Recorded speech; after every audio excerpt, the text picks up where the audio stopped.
નમસ્કાર મિત્રો, આજે આપણે વાત કરવાના છીએ છેલ્લો પત્ર. સાંજનો સમય હતો. વરસાદ પછીની ભીની માટીની સુગંધ આખા ગામમાં ફેલાઈ ગઈ હતી. આકાશમાં ધીમે ધીમે અંધારું ઉતરી રહ્યું હતું. ગામના છેડે આવેલી નાની કાચી ઝૂંપડીમાં એક દીવો બળી રહ્યો હતો. આ ઝૂંપડીમાં રહેતી હતી ગૌરી. ગૌરી લગભગ 70 વર્ષની વૃદ્ધ સ્ત્રી હતી. આંખો પર જાડા ચશ્મા, ચહેરા પર વર્ષોની લકીરો, પણ હૃદયમાં અનંત મમતા. તેની દુનિયા હવે માત્ર એક જૂનો લાકડાનો પટારો અને તેમાં રાખેલા થોડા પત્રો સુધી સ્મિત રહી ગઈ હતી. તે પટારામાંથી તે રોજ એક પત્ર કાઢતી અને વાંચતી અને રડતી. આ પત્રો તેના દીકરા આરવના હતા. ગૌરી અને તેના પતિ હરિભાઈએ જીવનભર મહેનત કરી હતી. ખેતરમાં દિવસભર કામ, સાંજે ગાયોનું દૂધ દોહવું અને રાત્રે દીવાના આળસુ પ્રકાશમાં આરવને ભણાવવું. મમ્મી, હું મોટો થઈને શહેરમાં મોટો ઓફિસર બનીશ, નાનો આરવ કહેતો.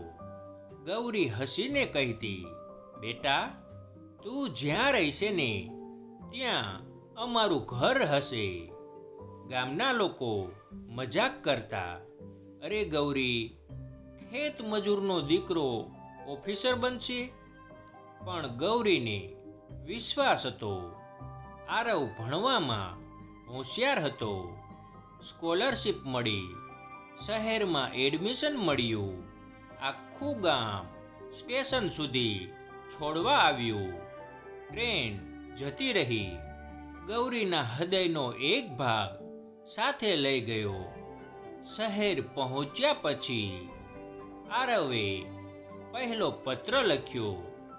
પ્રિય મમ્મી, અહીં બધું નવું છે. મોટા મકાનો, મોટા રોડ, પણ તમારો રોટલો અને મીઠી વાતો નથી. ગૌરીએ તે પત્ર અનેક વાર વાંચ્યો. દરેક શબ્દ હૃદયમાં ઉતારી લીધો. દર મહિને એક પત્ર આવતો. મમ્મી, પરીક્ષા સારી ગઈ. મમ્મી, મને નોકરી મળી ગઈ. મમ્મી, હવે તમારે કામ કરવાનું બંધ કરવાનું છે. હરિભાઈ ગર્વથી છાતી ફૂલાવી કહેતા, મારો દીકરો ઓફિસર બન્યો. સમય પસાર થયો. પત્રો ઓછા થતા ગયા. ફોન આવ્યા, પછી ઓછા થયા, પછી બંધ. ગૌરી રોજ પોસ્ટમેનની રાહ જોતી. દરેક અવાજ પર દોડીને દરવાજા સુધી જતી. એક દિવસ પોસ્ટમેન બોલ્યો, કાકી, હવે તો લોકો પત્ર લખતા જ નથી. ગૌરીએ સ્મિત આપ્યું, પણ અંદરથી તૂટી ગઈ. આરવ હવે મોટા શહેરમાં મોટી કંપનીમાં કામ કરતો હતો. નવી કાર, મોટું ફ્લેટ, નવા મિત્રો. તેને લાગતું, હું હવે ગામનો નથી રહ્યો. તેના મિત્રોએ કહ્યું, યાર, તારા પેરેન્ટ્સને અહીં બોલાવી લે. પણ આરવ ટાળતો રહ્યો. તેને શરમ આવતી. તેની સાદગીથી, તેના ગામથી. ગામમાં હરિભાઈ બીમાર પડ્યા. ગૌરીએ આરવને ફોન કર્યો, બેટા, તારા પપ્પાની તબિયત સારી નથી. મમ્મી, હું બહુ વ્યસ્ત છું. થોડા દિવસમાં આવું છું. થોડા દિવસ, થોડા અઠવાડિયા. અને એક સવારે હરિભાઈએ છેલ્લો શ્વાસ લીધો. ગૌરી એકલી રહી ગઈ. તે દિવસે તેણે આરવને પત્ર લખ્યો, બેટા, તારા પપ્પા હવે નથી રહ્યા, પણ તું દુઃખી ન થતો, તું ખુશ રહે એ જ મારો આશીર્વાદ છે.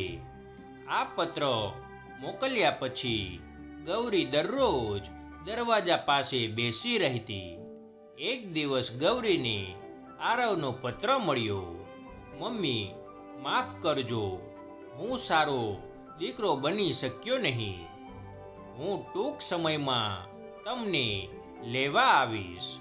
તે દિવસે તેણે ઘરને સાફ કર્યું, જૂના વાસણ ચમકાવ્યા, આરવનો પ્રિય શીરા બનાવ્યો. પણ દિવસ ગયો, રાત ગઈ, આરવ આવ્યો નહીં. ગૌરી દરવાજા પાસે બેઠી રહી. સવાર થતાં પાડોશીએ જોયું, ગૌરી શાંતિથી બેઠી હતી, પણ હવે હલતી નહોતી. તેના હાથમાં આરવનો છેલ્લો પત્ર. 3 દિવસ પછી આરવ ગામ આવ્યો.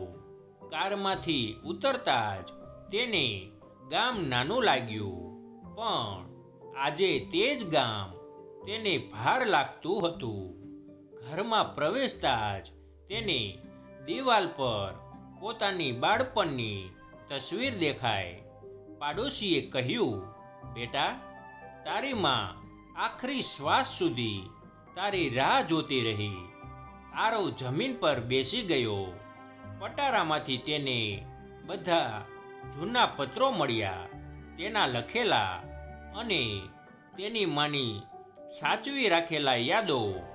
એક પત્રમાં ગૌરીએ લખ્યું હતું, બેટા, માતા પિતા માટે સંતાન ક્યારેય મોટું નથી થતું, બસ તું દૂર ન થતો. આરવે ગામનું ઘર વેચ્યું નહીં. તે દર વર્ષે ત્યાં આવતો, દરવાજા પાસે બેસતો અને પોતાની માની રાહ જોતી આંખો યાદ કરતો.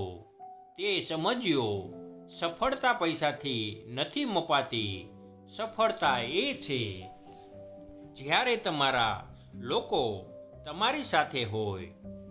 મિત્રો, જીવનમાં આપણે ઘણીવાર આગળ વધતા પાછળ રહી ગયેલા લોકોને ભૂલી જઈએ છીએ, પણ યાદ રાખજો, માતા પિતા માટે તમારો એક ફોન, એક મુલાકાત, એક હું તમને પ્રેમ કરું છું, તેમના આખા દિવસને ઉજાળો બનાવી શકે છે.